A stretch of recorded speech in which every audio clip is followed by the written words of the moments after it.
again. So we're back in the studio. We have Laurie Montoya with Biker Down. How are you, Laurie? Hi guys, can you hear me? We can hear you loud and clear. Where is Awesome. Laurie? Where is I am still in Colorado. Looks like I'm going to be here pretty much till the end of the month. My daughter is opening up a hat shaping bar in Breckenridge, and you guys know we do those custom cowboy hats and fedoras, and so I've been helping her out a little bit. And it's kind of a slow part of the season. I do have some events scheduled in Vegas, and then I'm going to try to go to Daytona, which is around my birthday, and I'll be celebrating triple 23. So. Nice. That's adorable. Nice. I love Breckenridge. Breckenridge is beautiful. I actually lived there for a little bit. I absolutely love Breckenridge, Colorado. Well, it is. It's a leap of faith, and she managed to rock it in St. Augustine, Florida, and who knew that you could rock a hat shaping bar? But it's a very touristy type of environment in Florida, and she's done really well. And I know she'll. Yeah, I'm gonna close this down here. I know she's gonna do really well in oh God, I gotta fix that too. Shit. I have a spirit right here. Oh, I know what it is. Never mind. Oh, there we go. So show me those gloves again, because I need to get me a pair of those gloves. I have my biker girls here with me. We need those gloves. I see it. I see the spirit. So her gloves say, Get off the phone. Oh, I love those. Wow. I want one of those signs I can light up on the back of the bike to say, put your phone down, pay attention. Oh, yeah. Well, one of the reasons I actually created these gloves was because my husband, who rides in the club, is always flipping them off and getting right up by their car and telling them to get off the goddamn phone. And I looked at him one day and I said, you're going to get shot one of these days. You really are. You got to find a way to resonate with people. And I mean this for all riders. We all see somebody that is, texting and driving and things like that. And it's, we want to find a way to communicate. Here in Colorado, it's illegal to text and drive. I don't know what the law is in Texas, but it's illegal. So what I normally do and we all see them at every stoplight and driving and everything else. I'm especially at night when you're riding and you see the glow by their steering wheel, they're texting and driving. Mm-hmm. So what I learned is I found these gloves by another manufacturer and they were like $55. It was like ridiculous how expensive they were. And I took the F-bomb off of it so it would appease everybody. So that's an option? Well, I'll give you the name if you want the F, but the truth of the matter is that they're really expensive and they're not as good of gloves. Then you really don't want to try to piss them off too much. Well, yeah, and what I normally do is honk my horn and then they look and I kind of say, hey, and I just kind of put my hand up and I just say, they're reflective. They are reflective. You can see from the reflective. But they also have here, they're only $26 and they're light. They're great riding, especially for Texas. But they also have the thing so you can screen on your phone. You don't have to take your off. Nice. So we really like them. They're on the BikerDown. Go to bikerdown.org. They're in the store. And I like that you got the fingers too, so when you're waving too, you can reflect. Yeah, to signal you're going to turn or you're getting over. So, we're always about motorcycle safety and what can we do to be safer on the road. And I wore my International Female Ride shirt today because, since we have a women's episode, it's a really empowering event that is going on globally. And I believe it's May 2nd.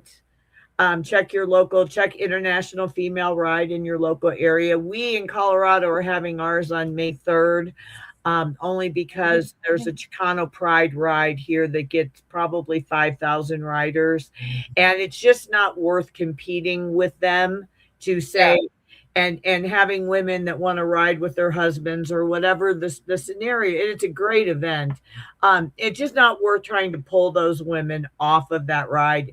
It's No. about our International Female Ride. Doesn't matter. I think every day is International Female Ride. It's about empowering one another. It's about mentoring those new women riders. You know, there used to be a time when we got a bike because our husbands bought us a bike. I was that girl. Yeah. Well, right. But what's happening now, and the reason that Harley and all the manufacturers are really paying attention to us, is that we all work, we all have the credit score. We have the ability to go in and say, I want to ride that motorcycle.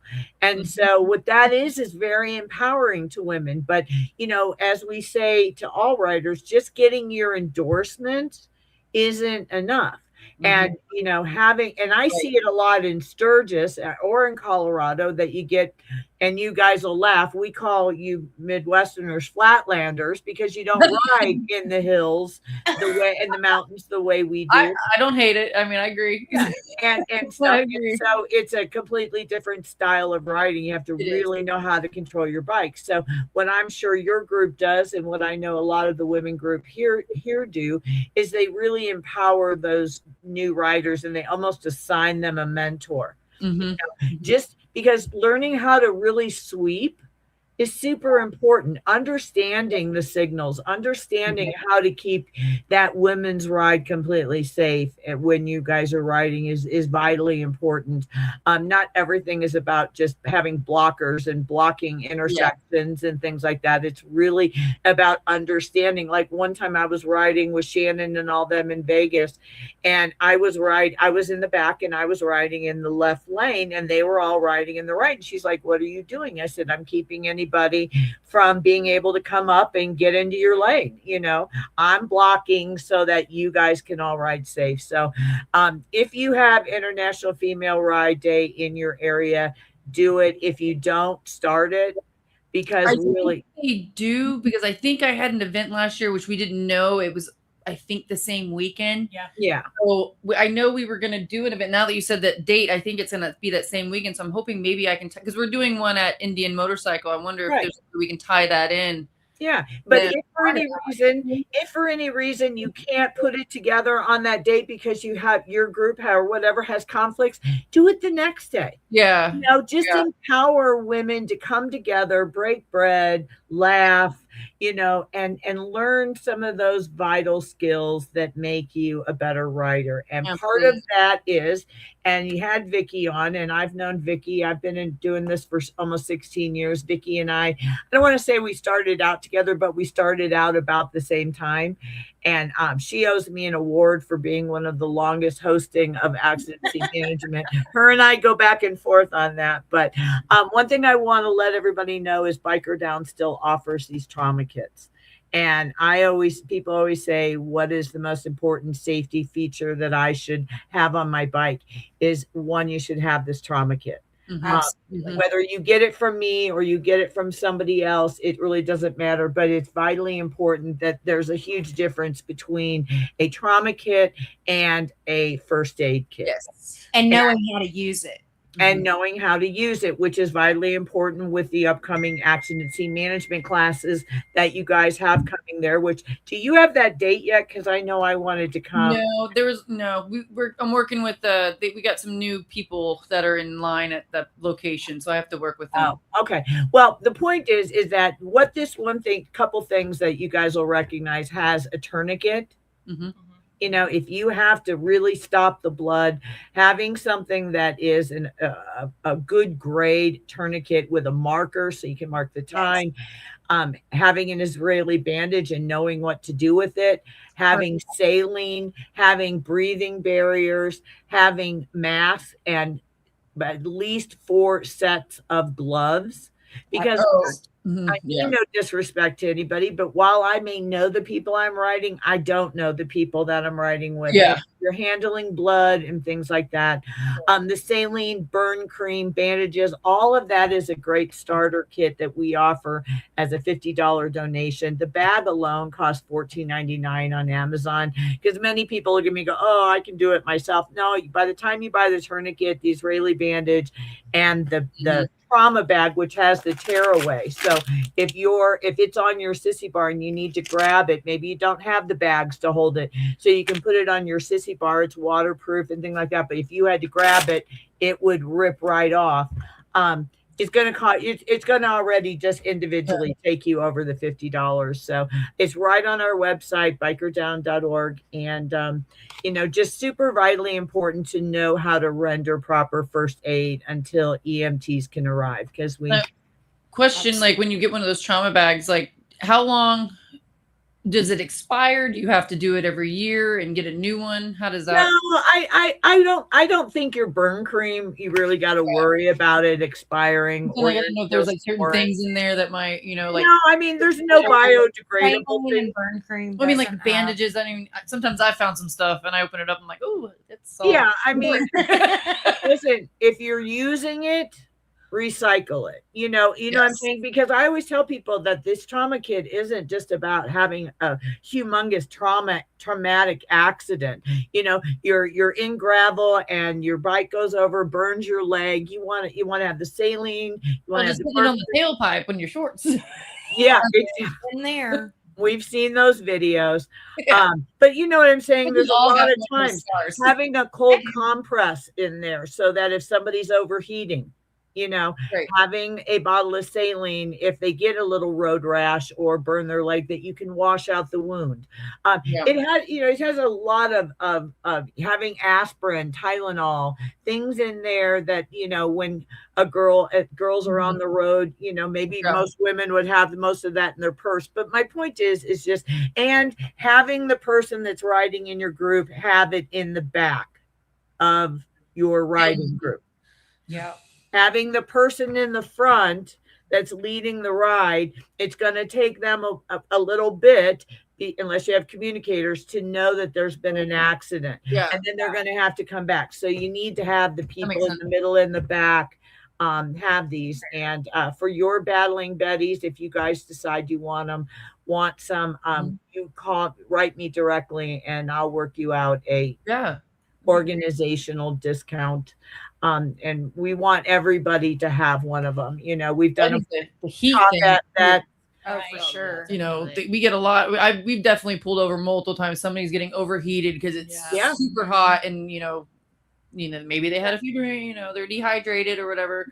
I'll be the first one to tell you that, and I've had this argument with people over the years, is that I don't see any problem with having a beer and a burger, at while you're out. Well, yeah. It's when you are with people and you see 4 fireballs and 2 clubs and this and that, and then doing some other extracurricular things that you've got to have the strength to go, you need to give me the keys. Or I'm not situation, not just MC. Or I love you, but I'm not gonna ride with you. I'm not throwing a leg over on the back of the bike with you, and I don't want to be a part of this. I will get you an Uber. I will use my roadside assistance to get your bike home. But that's just a different thing. Definitive measures rather than wish you had. Yeah, that's one of the things that we were going to talk about. Maybe I was going to bring up about being a passenger. Sometimes you're out with somebody, maybe you know them very well, or maybe you don't, but you got to be aware if they're having a little too much, that you shouldn't just throw yourself on the back of that bike. Having a backbone matters. Mm-hmm. Listen, if you've met him at a biker bar and he wants to take you for a ride, note to self, how about you come pick me up tomorrow on Sunday? Yeah, sober. I'll have breakfast for you. A hot and a cod. I mean, really, I talk about that all the time with and I've never met you ladies before, and I don't know how many of the episodes you've watched, but I talk about women throwing a leg over on the back of somebody else's bike all the time. And and you guys should get insurance reviews. Anybody that's a rider on the back or you're riding your own, is that if you get on the back of that person's bike, you have a right to ask what kind of insurance they have on that bike, because 99 right after you ask them about their credit score, right? Yeah. Beforehand. And do you have a driver's license? Is it valid? I want to see your license, and are you on America's America's Most Wanted? You know, yes, I am your safety girl. I agree with you 100%. So yeah, Laurie, these are all my best friends. You're all biker chicks. We all either are passengers or riders. Yeah. In fact, my girl here has your break free. There you go. Got that on there. She rides. Yes. So, yeah. But it's just really about keeping any passenger safe, you know, because I don't know that person. Listen, before I got married, I mean, there was biker or not, and you could put out, hey, I just want to buy a back seat today. I'll buy your gas. I'll buy you lunch. You know, I just want to get out with our group and ride. And then, I was blessed that nothing ever happened. But if you're riding on the back with somebody and now you get hit by an uninsured driver or a hit and run, and now you're in the hospital, of course your first thing is, well, his insurance will take care of it. And then you find out the guy that you're riding with has no endorsement, he has no insurance, or he has $25,000 liability only, and none of that covers you. Right, because Laurie, like, even if you have insurance as your passenger person, it's not going to cover you as a passenger on somebody else's bike. Like, you're basically going blind unless that driver has right. Which is one of the reasons, as a person that rides on the back, have a conversation with Glenn and say, what could I carry that if I am a passenger on the back, then I know that I'm covered? I wonder if there is a such thing. There is. I can't remember what it is, but you know, you can put. He's just in like high school, because I remember when I was in like high school, college, we used to go out and be like, I want to ride. I jumped on the back of anybody's bike. I'm like, oh yeah, I want to go. Then you take off, and I mean, you don't think twice. No. Listen, I'm going to tell you a funny story. This is a long, long time ago, but I dated a guy that was kind of like a Rasta, you know. I mean, the dreads and everything else, and he was cooler than shit. By the time you walked in his house and over to the beanbag chair, you were stoned. Oh, wow. And so he says, come on, let's go get something to eat. And we hop on the bike. And he rides like a madman. And I'm just like, yeah. And now, after doing BikerDown for 15 years, I think of what could have happened. And it just wasn't my time, you know. Yes, like, I got plans for you, girl. You know, I'm going to get you home. But really, I can tell you how there was a friend of mine that's wife was a passenger on the back, and I've known these people forever. And he hit a wet spot. It'd been raining. It was hot. The oil and he lost control of the bike, and she's a quadriplegic. Yep. Oh, yep. There we had one, not too much detail, but they went on the highway. There just happened to be a little bit of debris, like a board 2x2. Yeah. Boom, boom, done. Both. So since I have you ladies on here, you know, I'm never trying to sell you the BikerDown membership that's $37.50 a month. But I would ask you to think about what kind of benefits you have in your life. Mm-hmm. And we offer the AFLAC accident policy.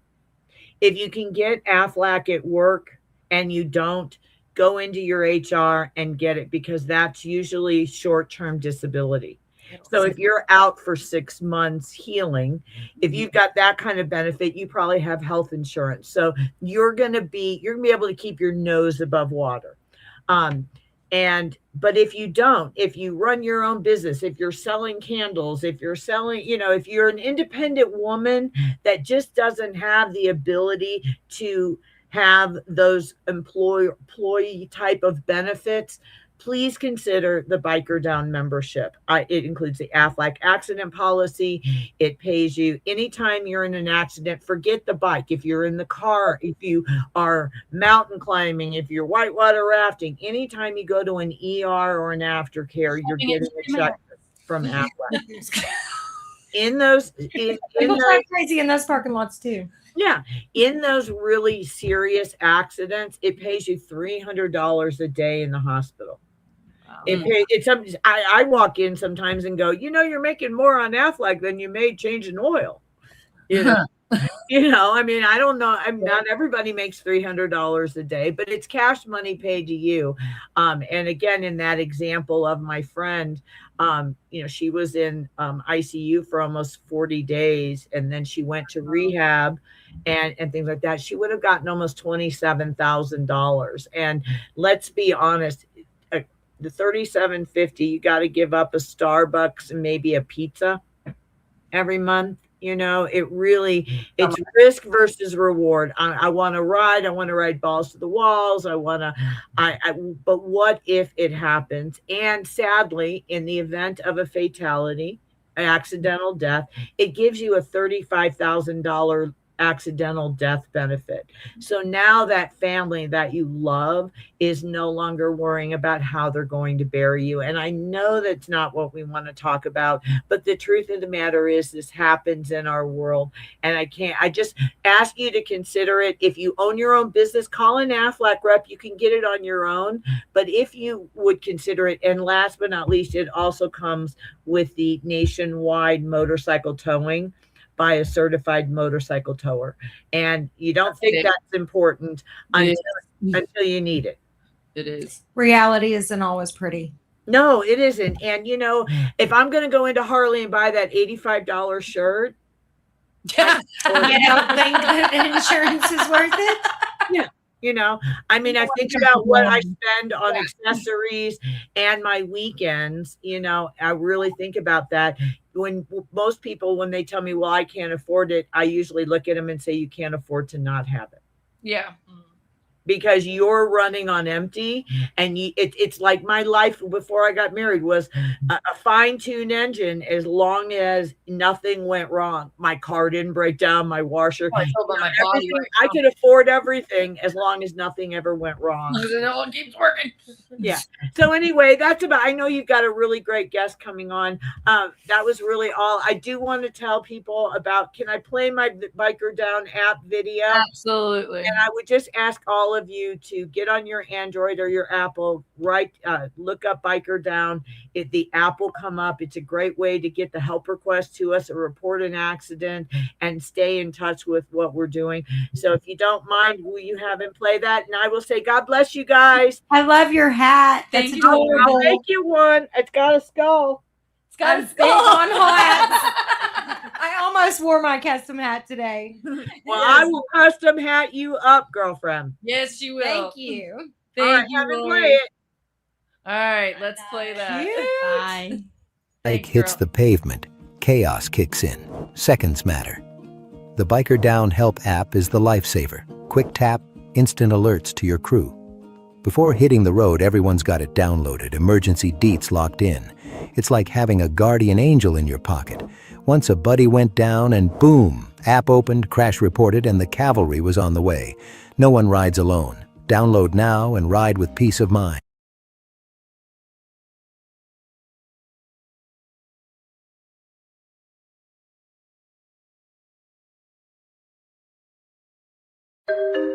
I was in an accident 12 months ago to the day. I was driving on southbound Santa Fe, and somebody did a suicide left in front of me, and I T-boned him at 45 miles an hour. From that point forward, I don't remember anything for the next 18 days because I was in a coma. She broke 9 bones, lacerated my spleen, put me in the hospital for 21 days. I remember none of it. BikerDown was founded in 2011 after riding several rides over the summer and seeing, tragically, my friends get injured. And I felt that there was a need missing in Denver and in Colorado for an organization that helped the biker community.